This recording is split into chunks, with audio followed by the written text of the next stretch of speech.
खुलुमबाय बाथौ बिबुंसार नायगिरि साफ्रोमनिसिमबो सिबिनाय अननाय खुलुमनायखौ जासिहरबाय। दिनै जोङो बाथौ धोरोमनि बागै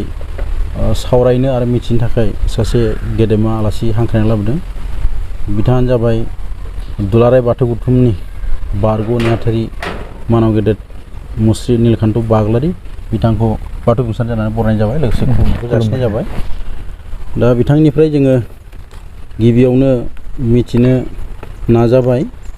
सिजौ सोदोबनि सोदोबथिखौ फोरमायना होनो खावलायग्रोनाय जाबाय। आंनि बिथिंनिफ्रायबो बाथौ बिबुंसारनि गेजेरजों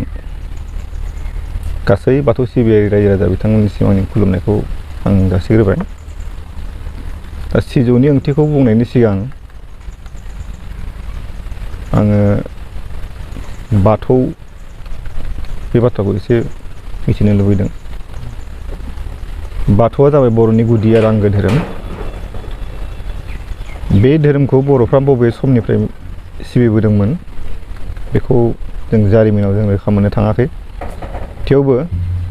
बर'फ्रा जे बाथौ धोरोमखौ गुदि खालामनानै सिबिबोदों बेनो बर'फोरनि आंगो धोरोम। बिनि जिथु रेगा बे रेगाफोरखौ जोङो बर' बोराइनि खुगा खुगा सोलिबोनाय बे बाथ्रानिफ्राय जों मिथिनो मोनो। जेरै बाथौनि बान्दोआ बान्दोबा, सिजौनि सिरिया सिरिबा, सिफुंनि गुदुङा गुदुंबा, बर'नि आसारा मोनबा, मोनस्रिसिं बोराइनि रावाबो फंबा। दा बे बिदिन्थिनि गेजेरजोंनो बर'फ्रा जे बाथौ धोरोमखौ सिबिबोदों आरो बाथौआ जे बर'नि आंगो आरो गुदि धोरोम बे मोनसे फोरमान। दा बे बाथौ धोरोम सिबिनायाव सिजौ, बे सिजौआ गाहाय मोनसे भुमिका दङ आरो बाथौ धोरोमाव सिजौआनो बाथौ धोरोमखौ सिबिनायनि मोनसे गाहाय नेरसोन आरो। दा बेखायनो सिजौनि ओंथि आरो गुमुरखौ जों बयबो मिथिनाया गोनां। दा बेखाय आङो बाथौ सान्थौनि गेजेरजों आं बेखौ बुंनो लुबैदों। सिजौआ जाहैबाय सि दाजाब जौ जय सिजौ। सिया जाहैबाय आत्मा, जायखौ जों जिउ होनना बुङो। जौआ जाहैबाय जिउमा, जायखौ जों परमात्मा होनना बुङो। सिजौ माने परमात्मा, बेनो इसोर। आरो बेखौनो जोङो धोरोम दर्शनाव बोराइ बाथौ होननानै बुंनाय जादों। दा बोराइ बाथौनि इसोर थारमाने सिजौआनो इसोर आरो बेखौ जों बयबो माने रोखा जानांगौ। दा बे सिजौआ बाथौ धोरोमाव मोनसे जोंनि धोरोमनि नेरसोन। आरो बे माब्रै नेरसोन होनना बुङोब्ला जे बियो जोंनि बाथौनि जिथु सान्थौफोर दङ। बाथौ होनना बुङोब्ला जोङो मिथिंगानि आनान गसाइ नुवाथारि बोराइ बाथौजों सोरजिजानाय जेरै हा, दै, बार, सान, अख्रां बे मोनबा गुदि जिथु मुवाखौ बिथा खालामनानै बाथौनि दर्शन सान्थौखौ जों बेखेवनाय जायो। बेखायनो सिजौनि जिथु सिरि, बे सिरिबा गोनां सिजौखौसो जों बाथौ धोरोमाव धोरोमनि नेरसोन हिसाबै जों लानाय जायो। बुहुमाव गोबां रोखोमनि सिजौ दंफां दङ। दा बिनि गेजेराव जाय सिजौआ सिरिबा दङ आरो बे सिरिनि सायाव जायखौ जरा जरा सु थानाय बेखौल'सो धोरोमनि सान्थौजों गोरोबनानै बेखौ सिजौनि बिथायाव धोरोमनि नेरसोन हिसाबै फसंना लानाय जायो। आरो बेयावनो बिबार होनानै आलारि बाथि फोजोंनानै बाथौ बिथायाव खुलुमनाय जायो। दा बे सिजौनि मोनफ्रोमबो सिरिखौ जों हा, दै, बार, सान, अख्रां बेजों गोरोबनाय जों नुनो मोनो, रुजुनाय जों लायो आरो। बेखायनो हा, दै, बार, सान, अख्रां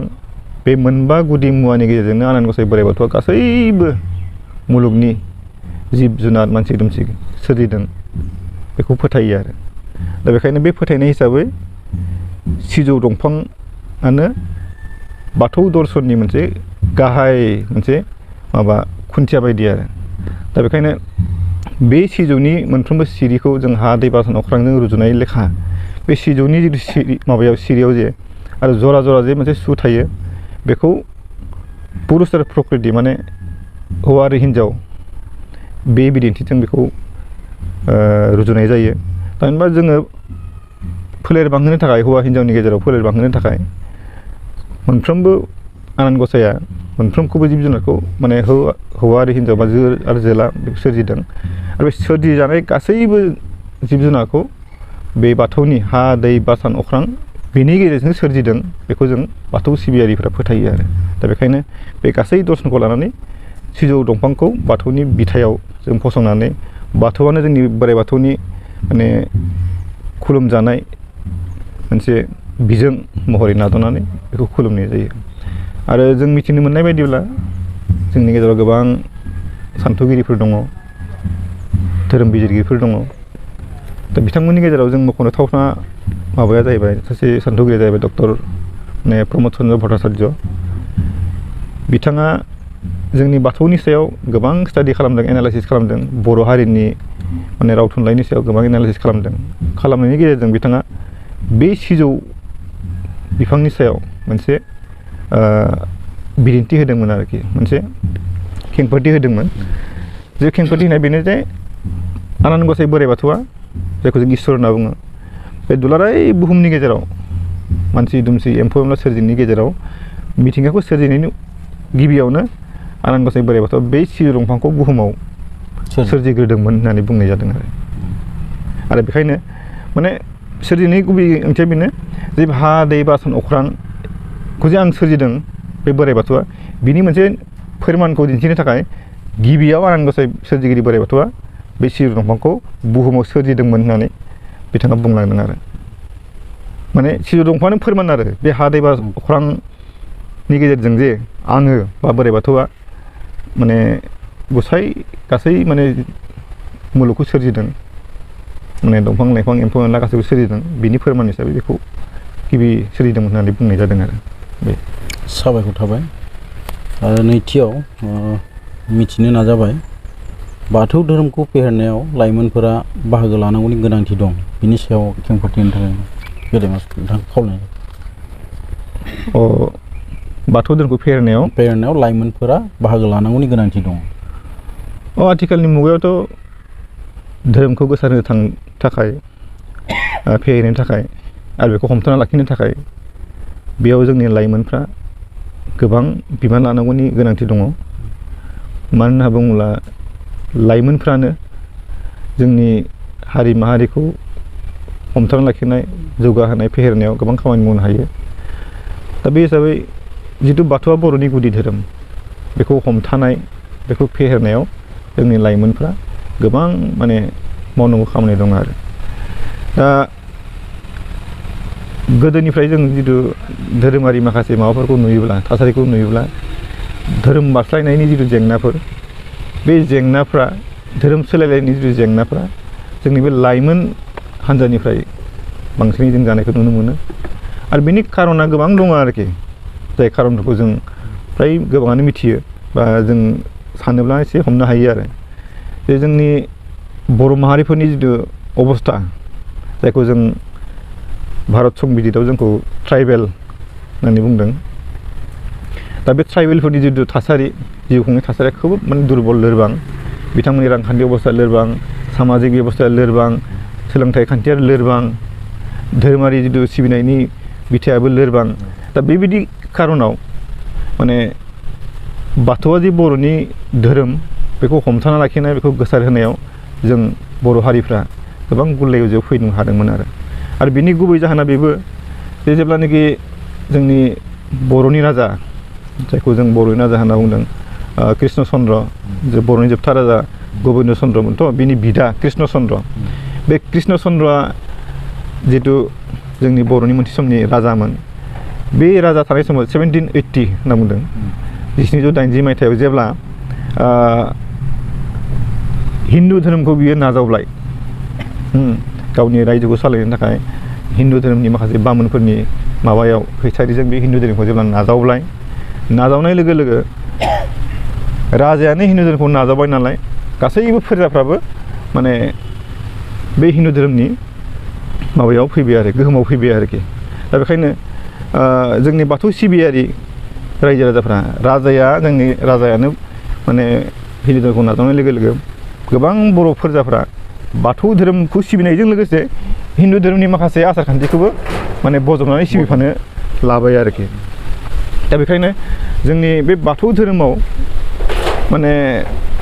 बै समनिफ्रायनो जों मिथिस्लाबाजासे जोंनि गेजेराव माने माखासे बै हिन्दुनि माखासे सानस्रिफ्रा हिन्दुनि माखासे आसार खान्थिफ्रा हाबसनफैदों आरोखि दा बेखायनो जों मिथियालासिनो जोंनि आबौ आबै जोंनि बिमा बिफा बे सिगांनि फोलेरफ्रा माने बेनो जोंनि बाथौनि खान्थि होननानै सानना लानानै बेखौ फुजिफाबाय थानाय जादों आरोखि आसलथे बाथौ धोरोमा मोनसे बेलेग धोरोम आरो हिन्दु धोरोमा मोनसे बेलेग धोरोम आरो बाथौजों हिन्दुजों खुनु माने सम्पर्क गैया नाथाय राजायानो बे धोरोमखौ नाजावबाय नालाय जों गावखौनो हिन्दु होनना बुंना लायो आरो बर'फ्रा बाथौ सिबियारि बर'फ्रा बा बर'फ्रा जों गावखौनो हिन्दु होनना बुंना लायो खिन्थु जों हिन्दु नङा आरो जोंनि माखासे गोबां सुबुङानो बर'फ्राबो हिन्दु होनना बुंना लायो आरोखि दा जों बेखौ बयबो रोखा जानाया मोजां जोंनि बर'फ्रा निजा धोरोम दङ बर'नि निजा धोरोम बा गुदि धोरोमा जाबाय बाथौ आरोखि दा बेखायनो बाथौ धोरोमासो बर'नि आंगो धोरोम हिन्दु धोरोमा जोंनिफ्राय माने हाबसनफैदेरनाय आरो हाबसनफैदेरनाय दा बेखायनो हिन्दु धोरोमाव गोलैनानै हिन्दु धोरोमनि गोहोमाव गोलैनानै जोंनि बाथौ सिबियारि रायजो राजाफ्रा बाथौ बिथायावनो बबेबा कालिनि दुर्गानि बबेबा लक्षिनो बबेबा सरस्वतीनो बबेबा माबा माबि हिन्दुनि माखासे मोदाय मोदायफोरखौ लाफानानै सिबिनाय बे हुदाया फैदों आरोखि दा बे फैनाय लोगो लोगो मा जाखो जोंनि गोथार बाथौ बिथानि जिथु आसार खान्थिफ्राव गोबां माने गुरलाय गुरजाय बे थासारिया फैदों आरो दा गुरलाय गुरजाय जाबाय नालाय बे गुरलाय गुरजाय जानाय लोगो लोगो जोंनि माखासे धोरोमनि मोजां माने नागिरग्रा गाव जोनोम जाखांनायनि उनाव जोंनि आत्माया जोंनि जिउआ जे मोनसे सान्थि मोनसे जायगा नागिरो बे लामाखौ नागिरनानै जोंनि गोबां बर' सुबुंफ्रा माने गुबुन गुबुन धोरोमाव माने बारस्लायलांदों आरोखि बारस्लायलांदों सोरबा ख्रिस्टानाव थांबाय सोरबा जेनेबा बर' धोरोम नाजावबाय सोरबा संकरि नाजावबाय सोरबा बिदिनो गुबुन गुबुन धोरोमफोरखौ नाजावनानै गावनि जिउनि जिथु गोजोननाय जायखौ मुक्ति होनना बुङो बे लामाखौ लानायखौ जों नुनो मोनदों दा बे जोंनि मोनसे बर'नि मोनसे गिदिर मोनसे दा धोरोमारि माबा बेले बेजे जानायनि मोनसे माबा जाहोनफोर आरो दा बेफोर जाहोनफोरनि थाखाय जोंनि बर'नि रांखान्थि अबस्था सोलोंथायारि अबस्था सामाजिक अबस्थाफ्रा एसे गुलाय गुजाय जादों आरो दा बेफोरखौ जोङो दानि मुगायाव जों फोसाबनांगौब्ला बेखौ सोदांनांगौब्ला आरो जोंनि बर'नि गुदि आंगो बाथौ धोरोमखौ हमथानांगौब्ला जोंनि लाइमोनफ्रा गाहायै बेखौ बिबान लानांगोन आरो माबोरै बिबान लानांगोन होनना बुङोब्ला जे जोङो लाइमोनफ्रा जोंनि बै गोदोनिफ्राय हिन्दु सानस्रिजों गोहोमाव गोग्लैनानै जोंनि गुलाय गुजाय जानाय जेरै बाथौ धोरोमनि आसार खान्थि बेखौ जों फोसाबनांगोन एक्सुवेलि गिबियाव जों फोसाबग्रोनांगोन बबे जोंनि बाथौनि आसार खान्थिया बबे राइट बबे माने नङा बेखौ एसे सालिख'नानै जों बेखौ फोसाबनायनि हाबाफारिखौ लाइमोनफ्रा लानांगोन आरोखि थिग बिदिनो धोरोम आसार खान्थिखौ फोसाबखांनायनि उनाव बेखौ दानि गोनोखोआरि सान्थौजों जाहाथे जोङो बिनि जिथु सान्थौफोर दङ दर्शनफोर दङ बेखौ बयबो गोरों गोरा रायजो राजाफोरा जाहाथे गनायनो हायो गोरलैयैनो आजावनो हायो बे लामाखौ जोंनि लाइमोनफोर लानांगोन आरो बेनि उनाव जोङो जोंनि सोलोंथायारि अबस्थाफोर सोलोंथाइनि बिथिंखौबो जों लाइमोनफ्रा माने जौगाहोनो नाजानांगोन शिक्षा थाब्लासो माने बेफोर माबाखौ जोङो मोजां लामायाव लांनो हायो जोंनि साननाय हनाय बिजिरनो हायो साननाय हनायफ्रा मोजां जायो आरो जोंनि सानस्रिफ्रा साबसिननिफ्राय साबसिन जायो आरोखि दा बेखायनो जोंनि गेजेराव सोलोंथाइनि अभाबनि थाखायबो जोंनि गेजेराव गोबां माने साननायफ्रा गुवार नङामोन नालाय गुसेबमोन दा बेखायनो धोरोमखौ लानानैबो जोंनि लेखा फरायाव जों रोङि माने बे समाजाव बे माखासे गाज्रि आसार खान्थि बेफोर फोथायनायाबो दंमोन आरोखि माबोरै होनना बुङोब्ला सोरबा सासे न'खराव गामियाव लोमजायोब्ला साजायोब्ला डाइरेक्ट डक्टरनो खोन्थायालासिनो सोरबा अजानि खाथियाव थांबाय नङा होमबा सोरबा माबानि बैद्यनि खाथियाव थांबाय बे थांनानै माने नायखांहैनाय आइ नायखांहैनाय आफा नायखांहैनाय नायखांहैनायावनो बिथांमोना जि बुंहरो बे मथेनो सोरखौबा दायना खालामनाय सोरखौबा दायना माबा खालामदों बेखौ बुंहरनाया बेखौ फोथायनानैनो माने जोंनि बै लेखा फरा रोङि समाजाव बे गुलाय गुजाय थासारिया फैदों आरोखि ओंखायनो गावजों गाव न'खरजों न'खर गाज्रि मोनलायनाय न'खरजों न'खरनो माने एसे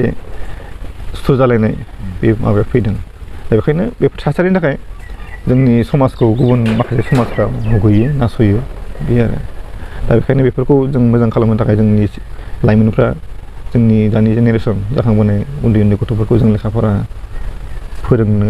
आवगायहोनो माखासे हाबाफारि जों लानांगोन न'खरनि बिमा बिफा गार्जेनफोरखौ बे बिथिङाव बोरै हाबाफारि लानांगौ बेखौ एसे बुजायनायनि थाखाय मोनसे एवारनेस प्रग्राम लानांगोन आरोखि दा बिदि खालामनो हायोब्लासो जोंनि गेजेराव धोरोमखौ माने फेहेरनो हागोन फोसाबनो हागोन आरो ओमफ्राय मोनसे माबाया दानि सिटुवेसनाव जों बेखौ नुहुरो जे लाइमोन सेंग्रा सिख्लाफोरनि समाव बिसोरनि बैसोआ माने खोब माने बेलेन्सआव थाया नालाय इमबेलेन्स जाबाय थायो माने मा होनो बेखौ माने दिदोम थाया आरो बिसोरनि थासारि गोसोनि साननायफ्रा दिदोम थाया दा बेखायनो मा खालामो बिथांमोननि बे माबाफ्राव सोरखौबा एसे मोजां नुब्रबबाय सोरखौबा माबा मोनसे मोजां सुबिदा मोनब्रबबाय बिदिनो गोसोआ एसे बायग्लायनानै गुबुन गुबुन माबायाव माने गोरोबफानो लुबैयो आरो बिथांमोना गुबुन गुबुन थासारियाव बिदि दङ आरोखि जेनेबा गुबुन गुबुन धोरोमफोरनि थासारियावबो गोरोबफानो लुबैनाय नङा होमबा बिदि जों नुयो आरो दा बेखायनो बेफोरबो जोंनि मोनसे साननो गोनां बाथ्रा जोंनि लाइमोनफ्रा बिनि सायावबो नोजोर होनांगोन बिखेखकै लाइमोनफोरनि अबस्थायानो बे अबस्था जायो आरोखि दा बेखायनो जोंनि बाथौ धोरोमखौ फेहेरनो थाखाय आथिखालनि मुगायाव लाइमोनफ्रा खोब माने मैखोम रल लानांगौ एबा भुमिका लानांगौ आरोखि आजिखालिनि मुगायाथ' बादायारि मुगा नङा होमबा बे बादायारि मुगायाव बयहाबो माने गावबा गाव धोरोमखौ गावबा गाव समाजखौ जौगाहोनो नाजानाय बे बुस्थुआ फैखायो दंखायो बेखौ जोङो माने एसे गाज्रि मोनलायनांगौ माबा थाया आरोखि ओंखायनो जों दा चेलेन्जआवसो बे बुस्थुखौ खामानिखौ मावलायनांगौ आवगायलांनांगौ जोङो मेन्टेलि जोङो गियान बुद्धिनि गेजेरजों बेखौ जों गावबा गाव हारिखौ गावबा गाव धोरोमखौ जों फोसाबनाय जौगाहोनाय बेफोरखौ हमथानाय बिदि हाबाफारिखौ जों लानांगौ आरो बेखौ जों लाइमोनफ्रासो लानांगोन लाइमोनफ्रा लायोब्ला मोजां जायो आरो खोब माने माबायाव जौगानाय हाबाफारियाव दावगालांनो हायो आरोखि दा जोंथ' अनेक बुंनो हायो धोरोम बिजाबफोरखौ नायोब्ला मोनफ्रोमबो धोरोमावनो गावबा गाव धोरोमफोरखौ माबोरै जौगाहोनो हागोन माबोरै साबसिन खालामनो हागोन बिनि मोनसे सोदांनायफोरखौ माबाफोरखौ नुयो आरो बिथांमोननि माबाफ्राव धोरोमारि माबाफ्राव जों नुनो मोनो मोनसे समाव जायखौ जोंनि हिन्दु माबाफ्राव दर्शनफ्राव श्री कृष्णमोनखौ भगबान होननानै मानियोमोन नङा होमबा मोनसे समाव हजरत मुहम्मदखौ आल्लाहनि दुत होननानै मानियोमोन बिथांमोननि गेजेरावबो मा गावसिनि धोरोमखौ बोरै साबसिननिफ्राय साबसिन खालामलांनो हागोन बे मोनसे माबाया खायदा कौशलफ्रा दङमोन आरो जेरेखम श्रीमन्त शंकरदेवाबो गावसिनि धोरोमखौ फेहेरनो थाखाय नङा होमबा नाम कीर्तन खालामनानै आखाइ खबहोनानै गाज्रि प्रसाद जाहोनानै मानसिफोरखौ एसे आकर्षण खालामनाय नङा होमबा बे मोनसे माबाया दङमोन आरो दङ जाबोदों बिदि बे मोनसे कम्पिटिसन बेयो मोनसे थिग बिदिनो जोङो गिताफ्राव फरायब्लाबो नुयो श्री कृष्णआलायनो अर्जुनखौ बुंदोंमोननो माबायदि बुंदोंमोन जाहैबाय बे पृथ्वीयाव जेसेबांनिखि माबाफोर दङ धोरोमफोर दङ बे धोरोमखौ गासैखौबो नागारनानै आंनियावनो नों सरण लालाय बिदि होननाय दङ आरोखि बेफोर माने मा गावबा गाव धोरोमखौ फेहेरनो नाजानाय नङा होमबा गावबा गाव धोरोमनि माबाखौ एसे आवगायहोनो नाजानाय बेबायदि थासारिखौ जों नुनो मोनो आरो जेनेबा सर्व धर्म मामेकं शरणं ब्रज होननाय जे सर्व धर्म परित्याज्य मामेकं शरणं ब्रज बिदि मोनसे संस्कृत बिदि राव दङ आरोखि माने गासैबो धर्मखौ नागारनानै नोङो आंनि शरणाव फै बिदि आरो दा बेबायदि थासारिया सिगांनिफ्राय दङ बेखौ जों रावबो माबा खालामनो नंखाय बुंनो हाया थिग बिदिनो माने ओरैबायदि फैबाय थासारिया गावखौनो गाव माने इसोरनि दुत इसोरनि मोनसे थिनजानाय माबा हिसाबै लानानै बयजोंबो गावखौनो सिबिजानो लुबैनाय नङा होमबा मान होजानो लुबैनाय सनमान होजानो लुबैनाय बे माबाया सिगांनिफ्राय दङ आरोखि फैबोदों बेखौ जों बे धोरोमगुरुफोरनि माखासे जारिमिनखौ नायोब्ला बिसोरनि लाइफ स्केट्सखौ नायोब्ला फरायोब्ला जों मिथिनो हायो नाथाय आथिखालनि बादायारि मुगा नङाबा साइन्स मुगा नङा होमबा दा इन्टारनेट मुगायाव बेफोरखौ जोंनि माबाफ्राव बारा एसे लाइ होयिया मोजां आरो एक्सुवेलि बुंनो थाङोबा जोंहा बयबो गोरों गोरा जाबोबाय जोंनि समाजा जोंनि माबाया थासारिया मा बुङो बे मथेसो जों बयखौबो जोंनि मोनसे डिसिप्लिनाव मोनसे आब्रुथिनि गेजेराव लाखिनानै जोंनि समाजखौ जोंनि धोरोमखौ जों दावगाहोनांगोन आरो बेखौ बयजोंबो गनायजाथावना खालामनो थाखाय जों बयबो नाजानांगोन आरो बे नाजानो थाखाय जोंनि लाइमोनफ्रा बेयाव गाहाय बाहागो लानांगोन साबायखर थाबाय बिथांनिफ्राय जोबनायाव आरो मिथिनो लुबैबावबाय बर' हारिनि सिनायथि बाथौ धोरोमखौ गोजोर खालामनायाव भारत सरकारनि अरायथा रांखान्थि अनसुंथाइनि गोनांथि दङ बेनि सायाव बिबुंथि लाखिनो खावलायनाय जाबाय। मोनफ्रोमबो धोरोमखौ गोदोर खालामनो थाखाय जोंनि सरकारनिफ्राय जुदि अरायथा अनसुंथाइ मोनोब्लाथ' मोजांनि बाथ्रा आरो खारन धने धर्मर मुल दङथ' धन ना थाकिले बोले जाय जाति कुल नङा होमबा हारसायाव बिदि मोनसे बाथ्रा दङ आरोखि दा बेखायनो धोरोमखौ हमथाना लाखिनो थांनायाव गोदोर खालामनो थांनायाव बे थाखा फैसाया धोन सम्पतियाबो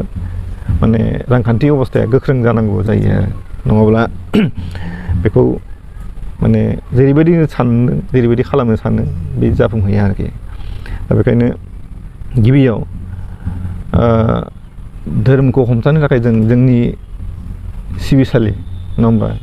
जायखौ जों बाथौआरिफ्रा बाथौ थानसालि होनना बुङो हिन्दु धोरोमारिफ्रा मन्दिर होनना बुङो जोंनि ख्रिस्टियान माहारिफ्रा गिर्जा होनना बुङो नङा होमबा मुसलमानफ्रा गावसोरनि माबाखौ सिबिसालिखौ मस्जिद होनना बुङो दा बेयो मोनसे जोंनि पार्मानेन्ट मोनसे सिनायथि धोरोमनि दा बबेबा मोनसे गामियाव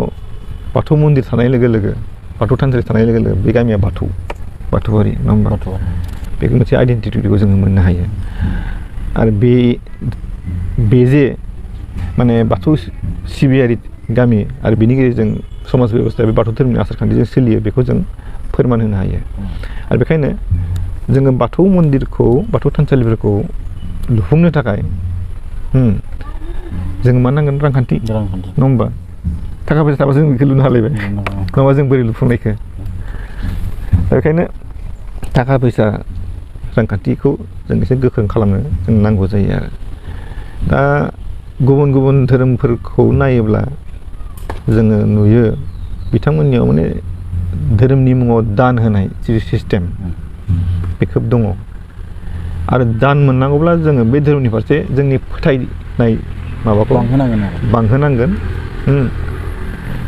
बाथौखौ सिबियोब्ला जों मा मोनो मा मोना नङा होमबा जों बेसेबां जोंनि आत्माया जोंनि जिउ सोलेरा बेसेबां गोजोननाय मोनो आरो बेनि गेजेरजों जों बेसेबां जौगानो हायो बे बाथ्राखौ जोङो फोथायहोनो जों हानांगोन आरो अब्लासो जों दान होनो गोसो जालायबाय नङा होमबा दा बेखायनो बे दान होनाय सिस्टेमा दान होनाय इसोरनि मुङाव बा आनान गसाइनि मुङाव दान होनाय हुदाया जोंनि बाथौआरि बर'फोरनि गेजेराव खुब खमखायनो जोंनि गेजेराव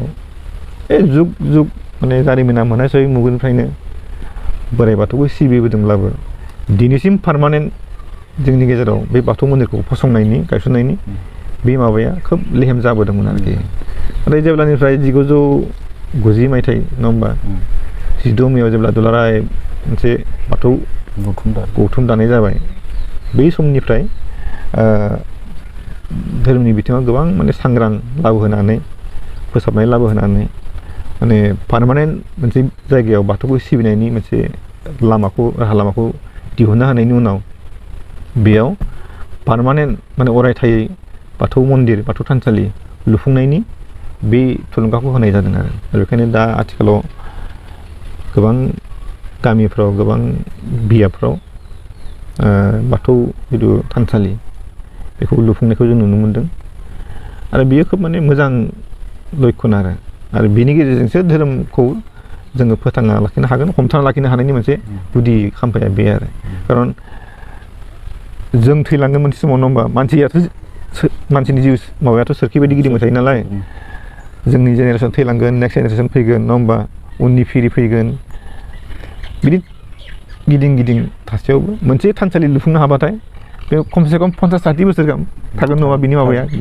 100 बोसोरहालागै थायो माबा मोनसे मिथिंगायारि अलखदजों जेनेबा माबा मोनसे जालांबाय बे मन्दिरानो जेनेबा माबा जालांबाय आरो बाथौ मन्दिरानो जेनेबा डिस्ट्रय जाबाय अब्ला मोनसे समाव बे जायगायाव जेनेबा जावखांलायनाय जायोबा उनाव जारिमिनारि माबाफ्रा बुरखांलायनाय जायोब्ला बे डिस्ट्रय माबाखौ जों मोनगोन ना अब्ला मोननाय लोगो लोगो मोनसे माबा फैगोन हिस्टरिकेल माबा फैगोन आरो बेयाव बाथौ दङमोन बाथौ मन्दिर दङमोन बाथौआरि गामिमोन बियो थानसालि दं बाथौ थानसालि दंमोन बे मोनसे माबाखौ फोरमानखौ जों मोननो हानाय जायो आरो दा बेखायनो गुबुन गुबुन बे माबाफ्राव धोरोमारिफ्रा बेखौ बांसिन प्राधान्य होयो माने गुरुत्त' होग्रोसिनो आरो बिखेखकै जोंनि साखाथियाव थानाय बै मुस्लिमफ्रा गावसोर जेराव माने समाज फसङो बेयाव गावसिनि मस्जिदखौ फसंथारो आरो एक नम्बराव बेबायदि थिग बिदिनो गुबुन गुबुन माबाफ्राबो बे माबाखौ लानाय नुनो मोनो जोंनि साखाथियाव थानाय जेनेबा ख्रिस्टियान माहारिफ्राबो बिथांमोनाबो बेयाव एसे कनसियास आरो दा बेखायनो जों बाथौआरिफ्राबो बिनि सायाव एसे सांग्रां जानांगौ आरो बिथांमोननियाव गुबुन गुबुन धोरोमारिफोर दङ जेनेबा बिथांमोननियाव धोरोमनि मुङाव दान होनाय सिस्टेमा खोब जिथु स्ट्रं नालाय ओमफ्राय बिथांमोननियाव माबा जों नुनो मोनो मिथिनो मोनो माने मोनसे डाइरेक्टथ' खायसे धोरोमनि माबानि नामाव दान होनायाव एसे आख' फाख' जायो गोबाङानो खायसे दान होनो हायो नङा होमबा दान होनो लुबैयो नाथाय बबेयाव होगोन बे मोनसे आख' फाख' गोलैनायखाय गुबुन गुबुन धोरोमारिफोरनि गेजेराव मोनसे ट्रास्ट थानायखौ जों नुनो मोनो आरो ट्रास्ट एन्ड चेरिटि दा बे मोनसे बिथांमोननियाव थायो आरो बेयावनो बिथांमोना दान होलायनानै बे ट्रास्टनि गेजेरजोंनो बायदिसिना बिदि मठ मन्दिरखौ लुनायखौ जों मिथिनो मोनो आरो दा बेखायनो जोंनि बाथौआरिफोरनि गेजेरावबो बेबायदि मोनसे ट्रास्टनि खोब प्रयजन दङ आरो सरकारि अनसुंथाइफोरखौ थोंजों माने बे थानसालि लुफुंनाय बा मन्दिर लुफुंनाय गिर्जा लुफुंनायफ्राव होनो हाया नालाय जों मिथिनाय बायदिब्ला बुङो दा बेखायनो बे ट्रास्टनि गेजेरजों ट्रास्टआव बिथांमोना दान होयोब्ला बिनि गेजेरजोंनो बे मावलांनो हानाय लामाया दङ आरो दा दानि आसाम गभर्नमेन्टआबो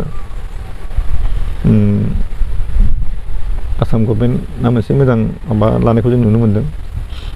आसाम दर्शन बे मोनसे स्किमनि गेजेरजों नङा होमबा प्रजेक्ट मानि गेजेरजों जेसेबांनाखि मन्दिरफोर दङ थानसालिफोर दङ गिर्जाफोर दङ बेफोराव माने सरकारि बिथिंनिफ्राय अनसुंथाइ होनानै बेखौ एसे डेभेलप खालामनो थाखाय मोनसे सुबिदा होदों आरो बे खोब मोनसे मोजां माबा जोंनि भारत सरकारनिफ्रायबो थोंजोङै बिदि गैयाब्लाबो खोब माने प्रयजन दङ बियो नाथाय भारत सरकारनिफ्राय जों ओरैबायदि नुयो बिथांमोना डाइरेक्ट बिदि धोरोमनि मुङाव जेनेबा आसाम सरकारा जेरेखम आसाम दर्शननि गेजेरजों थानसालिनि मुङाव डाइरेक्ट माने अनसुंथाइ होदों बिदि गैयाब्लाबो बिथांमोनाव बे जोंनि कमिउनिटि वाइजआव गोग्लैसोनाय हारिनि गेजेराव अनसुंथाइ होनाय बे माबाया बेबस्थाया दं आरो जेरेखम जोङो बे रेजिस्ट्रार जेनेरेल एन्ड सेन्सास कमिसन हम एफेयार्सनि आन्दाराव थायो बियो बिनि गेजेरजों बे जोंनि गोग्लैसोनाय जिथु हारिफोर दङ जेरै SC जोङो ट्राइबेल हारि ST नङा होमबा OBC ओमफ्राय माइन'रिटि बिसोरनि मुङाव बिसोरो माने राङारि अनसुंथाइ होयो आरोखि दा जोंबो ट्राइबेल नालाय ट्राइबेल माहारियाव गोलैयो जोंनि बे ट्राइबेलफोरनि माबायाव अनसुंथाइखौ जों मोननो हायो आरोखि दा बेखायनो जोङो बेखौबो जों साननांगोन जे रेजिस्ट्रार जेनेरेल अफ इन्डियानि आन्दाराव थानाय जेनेबा रेजिस्ट्रार जेनेरेल रेजिस्टार एन्ड माबा सेन्सास कमिसन बिनि गेजेराव जोङो जोंनि जेसेबां धोरोमफोर दङ बे धोरोमफोरखौ सेन्सास खालामनानै बेयाव मोनसे माबा खालामनाय जायो थि खालामनाय जायो आरो बिनि गेजेरजों बबे ओनसोलाव बेसेबांनाखि पपुलेसन दङ मा हारि माहारि बबे धोरोम सिबियारिफोर बिनि डाटाखौ दिन्थिनाय जायो दा जोंनिया बर'फोरनिया मा जाहैबाय राजानि समनिफ्रायनो जोंहा हिन्दु धोरोमनि गोहोमाव गोग्लैफानायखाय बै सेन्सासफ्राव रेजिस्टार जेनेरेल अफ इन्डियानि जिथु सेन्सास रिपर्ट सेन्सास कमिसननि जिथु रिपर्ट फैयो नङा होमबा बेयाव माने गावखौनो माने सेन्सास रिपर्टआव हिन्दु होनना रिपर्ट हरबाय थानायाव बै हिन्दुनि संख्या बारा जाहैबाय आरो इन्डियायाव खिन्थु जोंहा जे निजा बाथौ धोरोम जे दङ बे आइडेन्टिटिखौ जोङो होना लानो रोंनाय जायाखैमोन आरो दा बेनि कारनाव बेनो जों माने गावनो सांग्रां नङामोन जोंहा जे निजा धोरोम दङ बाथौ धोरोम दङ बिनि सायाव जों सांग्रां नङिखाय आरो गावखौनो जों हिन्दु होनना सानना लानायखाय जों बिदि गोरोन्थिखौ मावनाय जादों आरो दा बेखायनो जोंहा बे बिथिङाव गोबां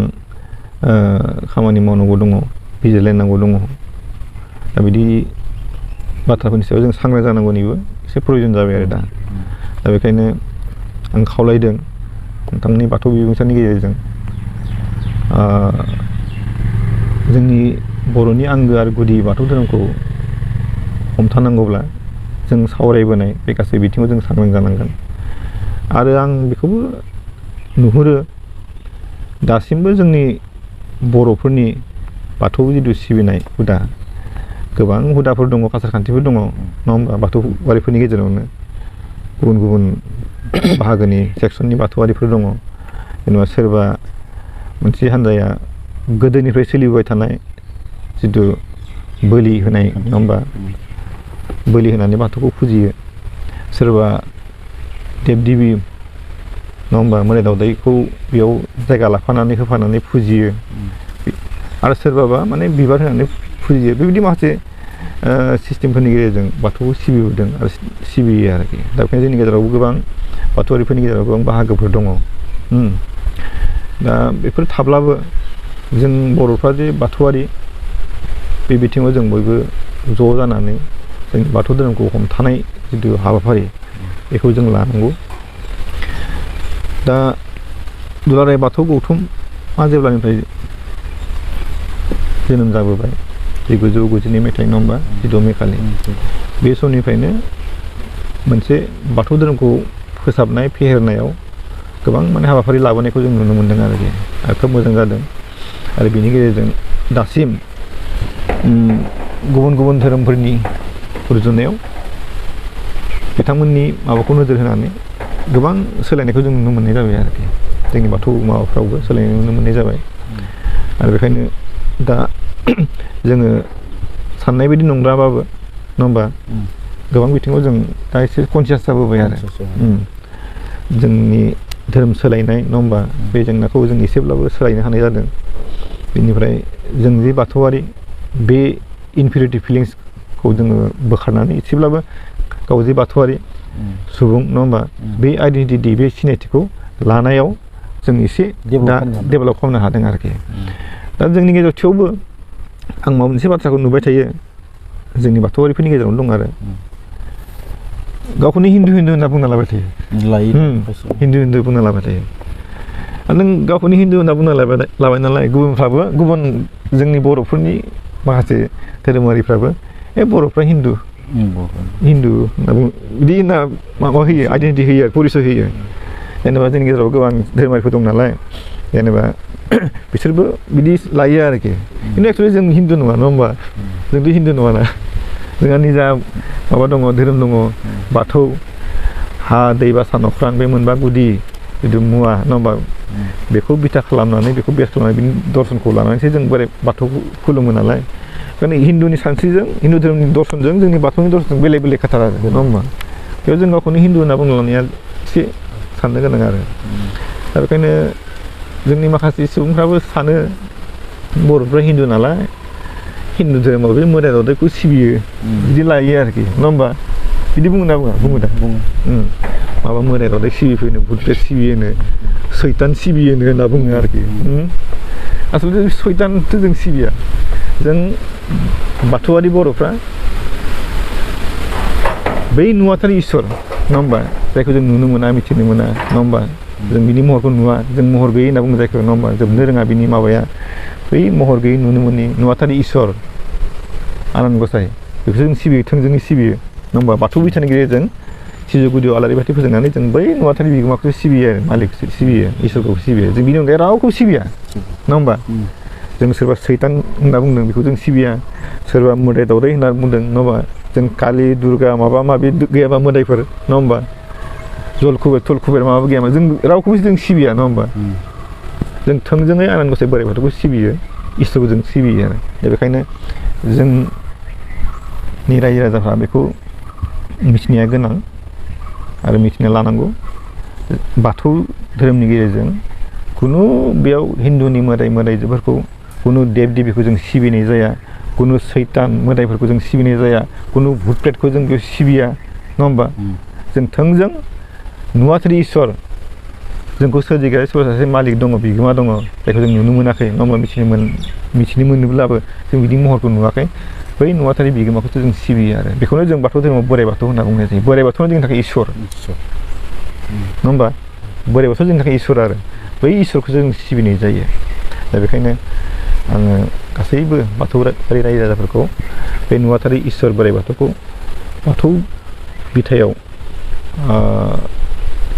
जोंनि बाथौनि आसार खान्थिनि गेजेरजों सिबिलांनो थाखाय आं खावलायबाय आरो साबायखर थाबाय नोंथाङा जोंनि गेजेराव फैनानै गावनि मोन्दांथिनि गेजेरजों गुवारै फोरमायना होबाय बेनि थाखाय बाथौ मिसन जानानै रोजा रोजा साबायखर थाबाय आरो दिनैनि